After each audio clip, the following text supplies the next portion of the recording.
good evening, everyone. Glad to have this discussion. I have a funny anecdote before I start. This is what happens when the largest airline makes a mistake. This was supposed to be a panel discussion. It has become a fireside. If the problems further existed, it could have become a keynote. But we have a good fireside chat here today. Madan ji has been doing some really wonderful work through multiple startups that he has run over, I think, more than a decade. And he has also been an angel investor and built companies, mentored startups. So I think he's the right person to talk about this very interesting topic. How can startups or how can founders scale through synergy, right? Sounds like a poetic term, scaling through synergy. Alliteration is there. But what does that mean? What does it involve? These are some things that we'll try to ponder over in the next 25 minutes and try to see if we can get some actionable insights that all of you can take away from this short fireside chat and probably use that in these 2 days, because the core of what I could understand, what Madanji wants to communicate also involves how you can make use of platforms like Huddle more effectively. So let's maybe start off by setting a tone on what does this topic mean, scaling through synergy. What do you think of when you hear those words? Sure. Good afternoon, everybody. Mittu, thank you for having me and hosting me on this fireside. As you said, it would have been a keynote or a no note if none of us had turned up. But delighted to be here. I'm just thinking that given that this is we're at the onset of an afternoon, I don't know how many of you have had lunch or waiting for lunch, but let's do a quick activity, which we haven't obviously discussed, but I will take the liberty of. Sure. So can I, in 3 minutes, can I request all of you to stand up? Okay. Now, let's also stand up. Yes. What I want you to do for the next 3 minutes is meet someone in the room that you don't know. Okay?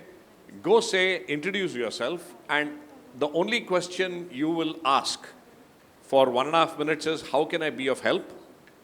And the other person will respond, and the other person will ask you the same question. Right? You're not going to say anything else. Got it? Okay, your 3 minutes starts now. Just go meet somebody that you don't know and have a conversation. And start with, how can I help? And you introduce yourselves. Possibly in the room itself. In the room itself.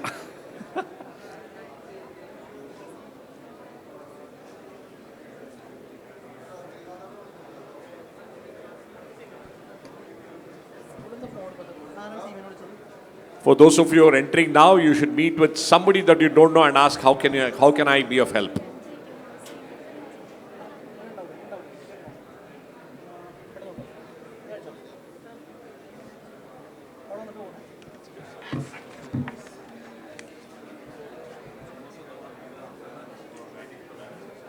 Okay, so this is the worst part I don't like, but I hate to break up conversations. I would urge you to continue this after this, but can I request all of you to settle down? I just wanted to give a glimpse of what happens. Right? Some deep conversations continue to happen. Okay, so can anyone, I'll maybe request a couple of you to share what happened. Anybody wants to just share what happened when you asked the question? Yep.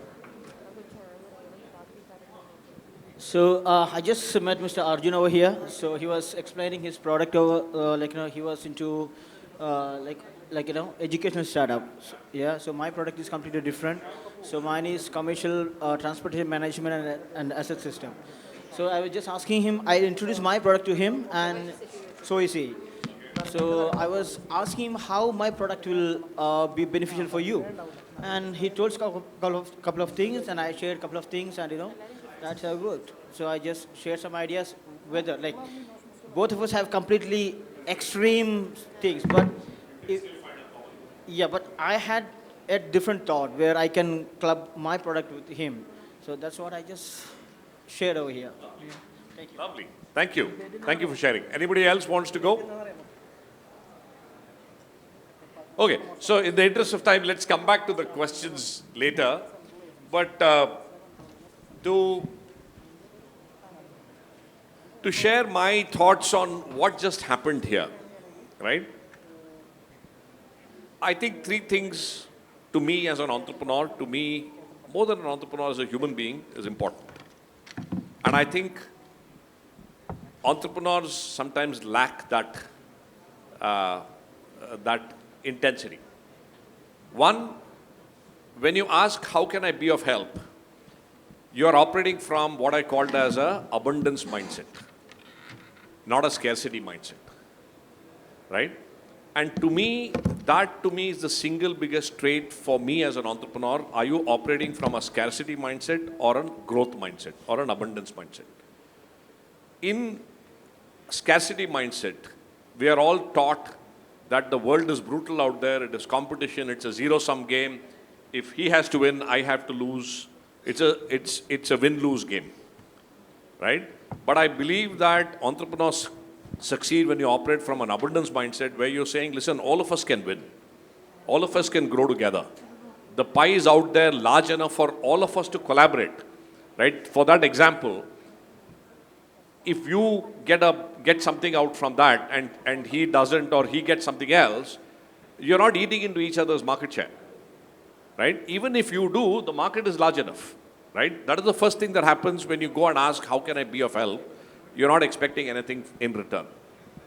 Okay, the second thing, which is to me the core of networking, which is what this forums like this do, is a lot of people say, how do you network? And I say the network is powerful enough when you give more than you take, right? And that's how you build networks. I meet entrepreneurs who say, hey, who wants to come to that event? I don't think I'll meet anybody interesting, right? But I argue that every person sitting next to you could be $1 million opportunity for either you or that person, because together you can create something much more magical, right? So if you can approach every conversation with the perspective of saying, how can I add value? And I believe that the world will give it back. And I'll give you a small example. It's fascinating how we were talking yesterday. I'm sure, Mittu, you will share that as well. How dots always connect in hindsight. Yes. Right? Yes. In the early days when I started Merstra 2001, there was nothing much to do anyway. You were still figuring out what is a startup, how to build it. Somebody called me from, a friend from London called me to say, hey, there's some doctoral student who wants to do some research in Bangalore. He doesn't know anybody in Bangalore. Can you help him? And I could have said, what does a doctoral student in London got to do with me? You know, I said, anyway, I'm free. I have my two-wheeler. If he's happy to go around in two-wheeler, I'm happy to take him around wherever in Bangalore. I can spare 2-3 days. And I did. He was interviewing some faculty, some research professors, some, startups. And I helped him out. He finished his PhD and went on to become a professor of entrepreneurship at INSEAD in Singapore. We stayed in touch. Merittrack had slightly started to grow. He got interested in the story. He said, hey, I would love to profile you. I would like to invite you to my class to speak. I said, yeah, I'm happy to come. So he invited me to speak at INSEAD Singapore. And my co-panelist there, like Mittu, was a guy called Chris Anderson, who happened to speak after me. So he stayed on for my talk. He heard me. And we chatted up that evening, and he said, I'm writing a book. Can I feature you in a one paragraph? I said, yeah, I'm happy to do that. And what that one paragraph ended up into a 20-page story on Merittrack, because he loved the story. And he published that book. He sent me a copy. 2 years later, when we were raising money, this is 2005, we raised about $5 million, which is quite a lot of money then. The fund that invested in us was HSBC Private Equity. And they invested in us. And the reason they invested was Chris was an advisor to the fund. And they said, if Chris has written a 20-page note on you, you are good. We don't need any more validation. So what I'm trying to say is, if that person sitting next to you and you thought, what a waste, why should I have this conversation? You never know where the dots connect 5 years later. or 8 years later, right? You were sharing the same thing Yes. yesterday. Yeah. So the foundation that we set up right now, my partners, we met through an organization called Head Start Network Foundation. I came into Head Start because I was invited as a speaker to Head Start because I went for another program called Jagrati Yatra, and they wanted to hear about that program. I went for this Jagrati Yatra because one of my senior alumni had gone for this. And this alumni who was there in my college, during my college time, I had never met that person, but I went for an alumni meet, and we met at an alumni meet. So because of a random alumni meet, I thought, you know, we'll just go have some time, spend some time and come back, led to me starting something today, which is where we are trying to impact startup ecosystem. So I would have never met my partners unless if I had gone for that alumni meet. So this is what I think you are also saying by connecting the dots. Absolutely. So the point I'm trying to make, the second one is, somebody said beautifully that entrepreneurship is nothing but serendipity and conversation. Like in this room, you do not know who you're sitting next to, right? I mean, you could be sitting right next to the partner at Deloitte, who's incidentally here, right? And that could open doors for you. Or you could open doors for that person, right? So have the conversation, and my suggestion the next 2 days here, start off with go meet. You should all take a target to say, I'll meet at least 50 people I haven't met, and I will shake hands and introduce myself and say, how can I be of help? Right? That will be magical. And the last part, the third part, it's just not enough to be of help. Like you guys have discussed something. In that 50 conversations, pick up at least 2 or 3 conversations that you will work on. Collaboration, right? One of the foremost researchers of entrepreneurship, a lady called Saraswati. If you haven't heard of her, read her up. 30 years ago, she started researching under a Nobel laureate. What does it mean to think entrepreneurially? So she started to research around how do entrepreneurs think entrepreneurially. And she did a massive research way back in the 90s. She did a very interesting research where she identified, I think, 145 entrepreneurs in the world at that time who had built $1 billion enterprise, listed it, and built again another large enterprise. She interviewed some 70 of them, and it was not just an interview. She gave them a case and asked them to say, what are you, what are you doing? What are you trying to do? And she recorded a case study that she studied with them. She asked them 8 hours per person. So she analyzed this over a couple of years and finally arrived at a pattern of how entrepreneurs think entrepreneurially, which has stood the test of time over 30 years. The principles are very simple, and I would love to share that with you because what we are talking about scaling through synergy is what is coming up here, right? One was, the first thing she said is a bird in hand principle. She says entrepreneurs, good entrepreneurs, successful entrepreneurs start with what they have. They don't wait for things to happen. How many of us have heard saying that, oh, I will start my venture only if I had funding, only if I had a partner, only if I had a co-founder, only if I knew AI. The first principle she says is successful entrepreneurs have never waited for things to happen. They've gone out with whatever they have and made things happen. Which brings to the second important principle that she talks about building a crazy quilt. She says when you go and have conversations like this, somebody will be doing a red quilt. But you might say, my quilt is blue. Right? So I will not collaborate. But she says entrepreneurs who succeed collaborate like hell. Because that's when products get co-created. Right? Between them as education and some commercial, maybe they'll come out with a very interesting product that nobody would have ever thought of. Right? So collaborate like crazy becomes the second principles. The third one that she says is an affordable loss. She says most entrepreneurs, successful entrepreneurs have never asked the question, what happens if it succeeds like crazy? They ask, what is the worst thing that can happen? And can I live with that loss? Right? And everyone sets their own affordable loss. The interesting part is somebody else's affordable loss becomes somebody else's gain. Right? And that's how collaborations happen. The famous story she says is when Richard Branson wanted to set up the Virgin Atlantic Airlines, he was nobody in the airline industry. Right? He had built the Virgin Records. Somebody told him, obviously you need an aircraft to start an airline, and he didn't have the money. So he went and pitched to the CEO of Boeing to say, listen, you have many planes in your hangar. Can you give me one plane for 1 year free of cost? Right? And if I succeed, I'll buy all my planes from you. If I fail, I'll just return the plane back to you in the same format you gave me without any damages. And apparently, the Boeing CEO thought of an affordable loss and said, what can I lose, right? I have many planes. I'll give him one plane and see what happens, and the rest is history, right? So when you have conversations, how do you frame it in such a way that it's an affordable loss for somebody else? And can that be your customer, right? The fourth thing, which is very critical, she says, is there's nothing called as failure. When life gives you a lemon, make a lemonade. Because in this process of affordable loss, starting with what you have, collaboration, failure is not a bug, it's a feature. It is bound, some things are bound to fail, embrace it, and just go on with your life and start. And the fifth principle is all about co-creation, right?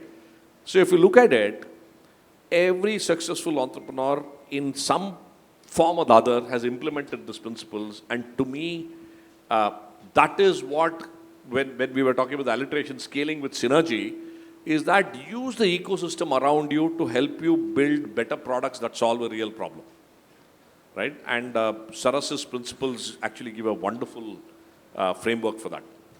So, how can the founders here today probably use structured networking? I'm using the word structured networking because a lot of people would come to these kind of large events with like 5,000, 6,000 people, try to meet as many people as possible, and then go with an adrenaline high. But then after a week, they realize nothing much is happening because of that.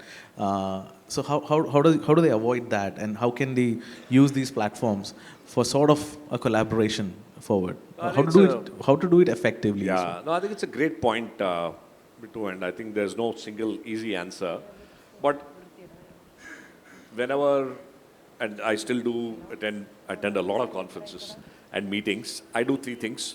One, especially the speakers and on the app you have the attendees list, you should do your homework before you come, right? Who are the top 10 people you would like to meet, right? Or what sort of folks would you like to meet, right? And always try to meet people who are not like you, right? So that you get the diversity of opinions.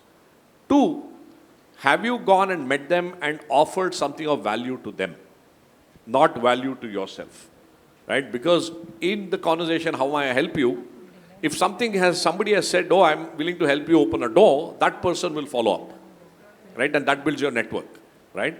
And three, not just in the conversations here, what I do is I at least pick up 5 action items that I do, that I want to take up, and I pursue it. Now, in the 5, the 3 people whom I'm pursuing may not be interested, I drop it, it's okay, right? But at least I've tried from my side, right? And in usually stuff like this, something clicks, I meet somebody 1 year later and say, hey, you remember last year we had that conversation, now I'm ready, let's have this conversation, right? So make serendipity work for you. Don't keep it too open-ended.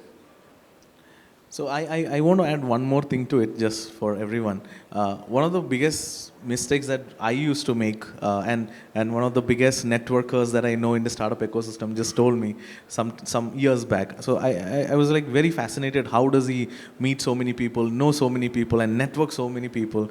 So he said one thing, he goes to an event and he might know 10 or 20 people in that event maybe. What hardly he does is hi, bye, hope you're doing good, let's catch up soon, right? And he doesn't try to cling on to those 20 people that he knows, but he tries to look at, meet new people because this is a mistake we all make because we are very comfortable with people we know. We come to an event, the whole 3 days we will cling with that 10 people, in all different rooms and go back with knowing the same exact 10 people which we knew when we came to these sort of events. So I want to add on to that also maybe as a thing to it. Yeah, in fact, I want to share an interesting anecdote and about how you can meet new people, right? And this is, I'm talking way back in 2001, 2, when there was no LinkedIn, there was no WhatsApp, there was no Google fully developed. I had started out Merittrack for the HR space, almost being an outsider. I didn't know anybody in the HR world, nor in Bangalore. The IT sector was also very early stage. So how do you meet customers, right? Yes. You can't generally walk in and give a card. Nobody will let you in. Once I had gone to the airport to drop my uncle for an early morning flight, and as I was coming back, I realized that there were drivers waiting with placards, which they still do. And Mr. So-and-so from SAP, Mr. So-and-so from Oracle, Mr. So-and-so from Infosys. And suddenly one thing flashed saying that if they're waiting with a placard, this guy is a senior guy, right? They won't send it for a junior person. And two, what do you need? You need a name and company. It's there on the board. The next 3 months, all I did was land up at the airport between 7 to 9. I could pick and choose, oh, today I want to meet somebody from Accenture. I'll go stand next to the driver who's holding an Accenture board and say, welcome, Mr. So-and-so from Accenture. And the beauty is the customer comes to me because he's looking at the board. And when the driver goes to get the car in 10 minutes from the parking, I have my pitch time. Right? And I say, I'm so-and-so, I would love to come and meet. And very interestingly, I got my first 30, 40 meetings from meeting people in the airport. Right? And the beauty was, they will always remember me because I'll say, I was the guy who accosted you at the airport. Oh, you are the guy, come meet me, right? So what I'm trying to figure out here is, you have to make serendipity work for you, right? You got to figure out where you will find those partners and make it in such a way that you stand out in the crowd, but yet you get your things done. Just a interesting anecdote. No, but now you know how a 20-page book is written on you, right? Because of these kind of things. So I also want to do a bit more from here, from the event, because scaling up today looks at, when we say the word scaling, we want to look at new markets also. And most of the participants over here also are trying to look for maybe a market outside their home state, maybe even outside India. Yeah. So how does that work? How can we find synergies on a global scale? And how can founders do that as a small company? Well, I think that's a great question, and one of the learnings for me has been is that sometimes we get very fixated with our own company and our own product. And when we say scale, it is scaling the organization and scaling the product through my own efforts, yes. Right? However, especially in this day and age, I would urge each one of you to think of yourself as a platform, right? The platform thinking, which has been talked about quite a lot.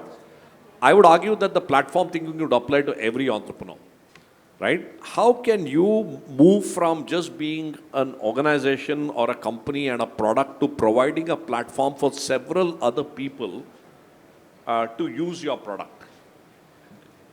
The loose word here is franchising. Okay. Right? But what I'm saying is goes much beyond franchising, right? What did companies do, right? I mean, that's been the typical thing. You would take your product, you would find somebody and ask them to sell it. Okay.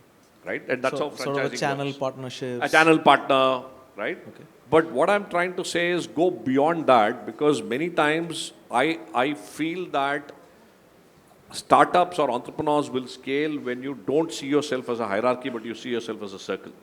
Okay. Right? So, again, taking the example of an education software that just came up here. If I have a software for schools, there are 3 ways I can scale. One is I will hire sales guys, go knock on every school door, right? And I will go sell my product. But we all know where that will go. Yeah. Expensive, yes. Takes time, you don't have the relationships. You're in Kerala, you want to sell in Kashmir. Yeah. Right? That's one way to do it.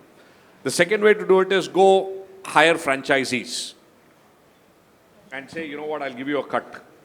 You sell for me. Franchisees, Partners, etc. Yeah. But I think that's a good step, but it's limited because the franchisees come with their own set of expectations, and if your product is not able to give you those returns, they will never sell. On paper, you might still have 100 franchisees, but maybe you'll have only 10 of them performing. Okay. I will argue the next level, saying that imagine that you have figured out your product, and assuming that the product is good, you were to find entrepreneurs in each of the states who are trying to build something similar and say, don't build something similar, come to me. Okay. I will help you build it. Okay. Right? It could be a variant. You could look like X, somebody else could do Y, but you're a part of the same network. Okay. Right? And when you start using that entrepreneurial energy to reach out to larger markets, you might end up making X, 30% lesser, but you've expanded your market by 300%. Okay. Right? And to me, if you as an entrepreneur can enable other entrepreneurs who are pursuing similar passion to to make their dreams come alive through your expertise that you can build in, that becomes a massively scalable. So you might not have scaled as an enterprise, but you've scaled your idea. Okay. Okay. So I want to just double click on the word platform thinking, just for everyone's insight. What does that look like? What do you mean by that? Is that what you were trying to explain? Yeah, sure. Yeah. So what I mean by that is, okay, we are almost at the end of time, but let me end with that. See, what I mean by platform thinking is that how can you, your resources, your expertise, and your networks that you have can become a platform for others to succeed using you as a bench. Okay. Right? And in the other's success, is there a benefit or a scale that you can drive? Got it. Got it. Right? Yeah. So it is not about owning and saying everything is mine. It's about opening it up Okay. and Being saying, come use it. collaboratively working. Be with collaborative, right? And you never know where your next collaborator may turn up with. So we are, as you know, we are at the end of time. Maybe one last thought on what they can live with. Yeah, so I couldn't say it better than what, I don't know how many of you have heard this lovely interview of Nikhil Kamath with Elon Musk. And I loved what he says at the end, give more than you take. Right? And that's a philosophy that I've always believed in my life. Contribute to everyone's success, and together as an entrepreneurial ecosystem we can rise. Yes. Where I was also coming from is, somebody asked, what makes Bengaluru Bengaluru? Why is it such a hot entrepreneurial ecosystem? And Nandan Nilekani, I was interviewing him and I asked him the same question. He said it beautifully, and I think that is the true essence of any entrepreneurial ecosystem. He says, Bengaluru is probably the only city where you can come in as a total stranger on a Monday morning, but you can leave with 50 friends on a Friday evening. Yeah, yeah. Right? Because I will meet you, I will say, hey, this is what I'm doing. He'll say, hey, by the way, have you met these two guys? You go meet them. Yes. Right? And they will put you on to 3 more people. So my wish is that there is a little Bengaluru, like a little India and Singapore in every city. Can this community be that little Bengaluru where we are all rooting for one another, where we are all helping genuinely, right? Without asking the question, what's in it for me? And I think that's how entrepreneurial ecosystems get that energy, and everybody benefits with the rising tide, right? So give, and don't look at what I can get, and it will come to you. Thank you for that very wonderful closing note. For the last 10 years, while I have been also enabling ecosystems, one of the biggest philosophies we believe at Head Start also has been paying it forward. Absolutely. So I think that's also what you are also trying to convey to everyone here today. So thank you for ending in that sense and leaving everyone with a very positive thought for the next 2 days. Thank you, and wish you all the very best.